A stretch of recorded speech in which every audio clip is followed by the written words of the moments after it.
magandang gabi sa inyong lahat guys. Nandito na naman po tayo si Kero Rosal Channel. Guys, magluluto tayo ng bagoong. Tara, samahan niyo ko dito sa aking munting hello guys, nandito na naman po tayo si Kero Rosal Channel. Magagawa po tayo ng ginisang bagoong.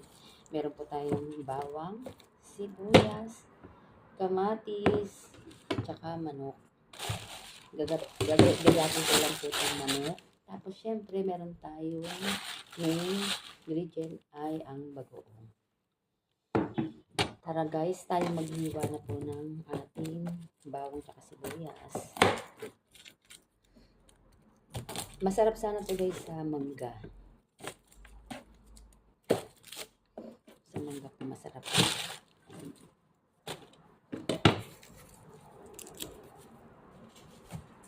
Masarap yung maraming bawang at saka sibuyas, kamatis. Kasi dyan nagdadala yung lasa ng lulutuin. Lagyan ko lang ng konting luya para mawala yung lansa.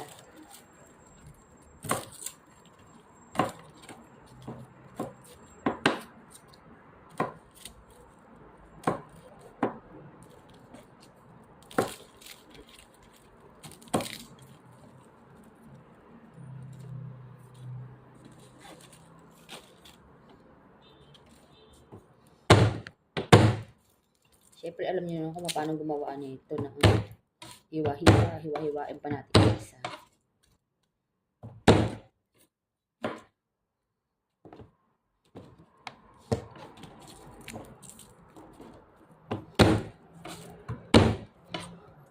Ganyan.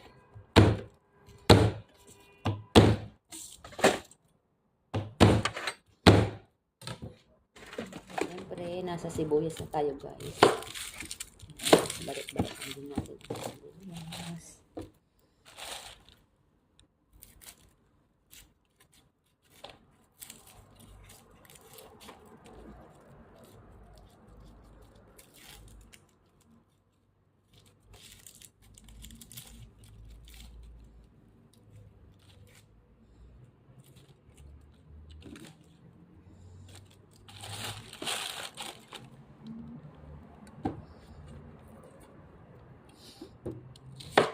Masarap kasi guys ang maraming sibuyas, lalo na sa mga ganito.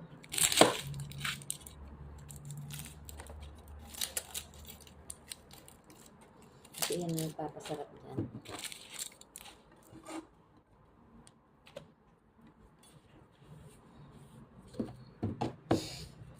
Ito ang ayoko yung nakakaiyak ng sibuyas.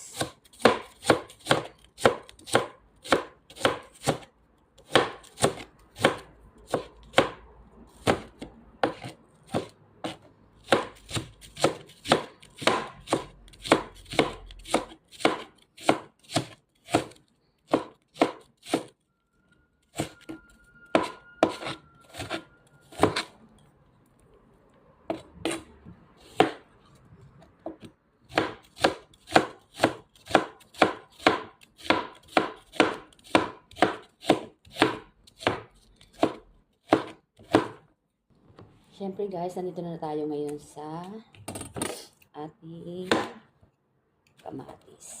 Ayan. Masarap kasi guys sa bagoong may kamatis. Kaya tayo maghiwa ng kamatis.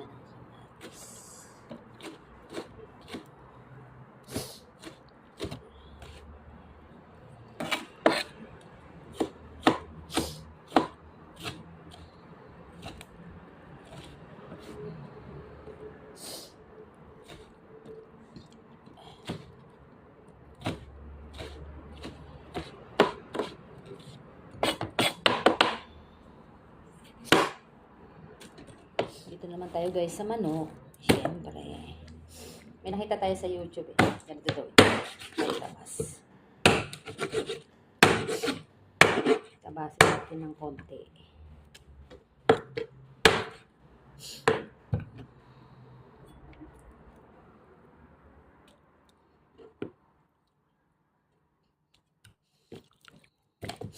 Yung iba po nito ay i-adobo ko para bukas.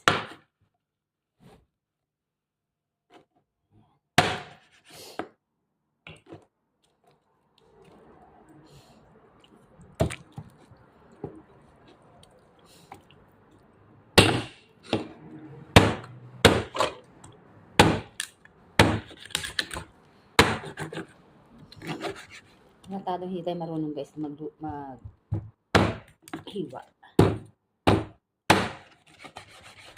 Basta hiwa-hiwain na natin ito. So, tinuna ko muna itong manok para po itong-luto siya talaga. So, pwede po natin yung lagyan. Masarap kayo kasi guys, pag ang bagoong ay lutong-luto ang karne.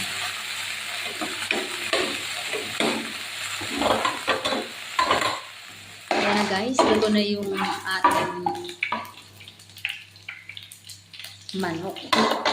Siyempre, magigisa na tayo ng sibuyas bawang. Alam niyo kung bakit pinulit ko itong sibuyas at bawang? Kasi yung manok, pag sinawag mo dito, hindi pa masyado naluluto. Ayan.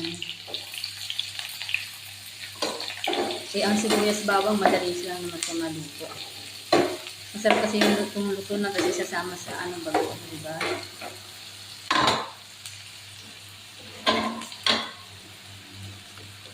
Naglagay na rin guys ako ng luya.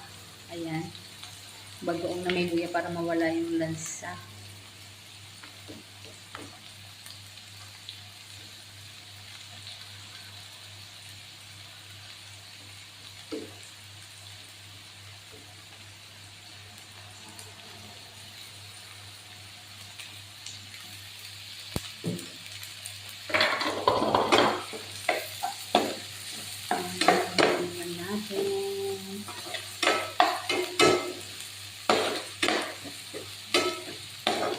Kaya laki nakakita ng bagoong na may luya.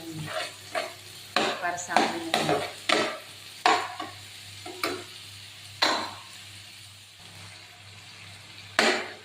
Yan na guys. Paluto-lutuin muna natin yung kamatis. Kita natin yung sarap. Lagyan na rin natin siya ng asin.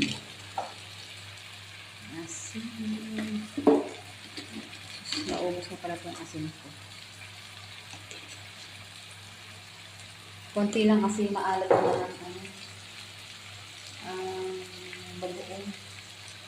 Hindi natin paminta.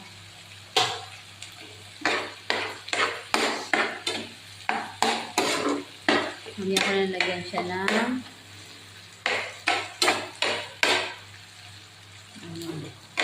asukal.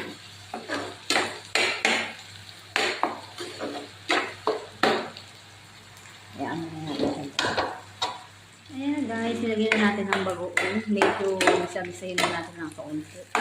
Sinay-parecho lang muna po sa isang rinig. Palutuin na natin ito. Kaunti bagoong. Saka natin isang. Guys, alam niyo ba kung ano itong puti na to?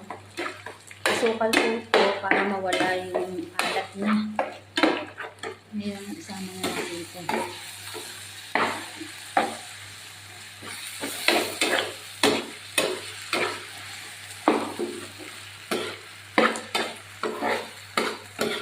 Ganyan po ako magluto ng bagoong.